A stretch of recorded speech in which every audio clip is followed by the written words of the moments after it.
കാരിത്തൊഴുത്തിലെ പുൽക്കച്ചകൾക്കിടയിൽ തീരെ ദുർബലമായി കിടന്ന ഒരു ശിശുവിൻ്റെ പാദങ്ങളാണ് പിന്നീട് ആർത്തുളിക്കുന്ന ഗലീലി കടത്തിരമാലകൾക്ക് മുകളിൽ ചലിച്ചത്. മഞ്ഞുറഞ്ഞ രാവിൽ തണുത്തുമറിവിച്ച കുഞ്ഞു കൈകളാണ് പിന്നീട് കാനായിലെ കൽഭരണികളിൽ കിടയേറ്റ തികവുറ്റ മുന്തിരിച്ചാർ പകർന്നു കൊടുത്തത്. കാലിക്കൂടിൻ്റെ അരണ്ട വെളിച്ചത്തിൽ പോലും മിഴി തുറക്കാനാകാതെ അമ്മയുടെ മാറുതെറ്റിക്കിടന്ന ഒരു കുഞ്ഞാണ് പിന്നീട് കരയിൽ നിന്നുകൊണ്ട് ആഴപ്പരപ്പിനിടയിൽ നീന്തി തുടിക്കുന്ന മത്സ്യത്തിൻ്റെ വായിൽ നാണയമുണ്ടെന്ന് കണ്ടത്.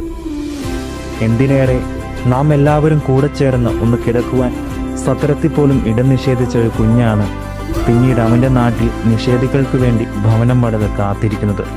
ചങ്ങാതി, പറഞ്ഞു വരുന്നത് ചെറുതുകളെ സ്നേഹിക്കാൻ, കുറവുള്ളവരെ ചേർത്ത് പിടിക്കാൻ നമുക്ക് കടമയുണ്ടെന്ന് തന്നെയാണ്. എളിയവരെ, കുറവുള്ളവരെ നമുക്ക് സ്നേഹിക്കാം. കാരണം അവർക്കെല്ലാം സമൂഹത്തിൻ്റെ പിന്നാമ്പുറങ്ങളിൽ ജനിച്ചു വളർന്ന ക്രിസ്തുവിൻ്റെ മുഖമാണ്.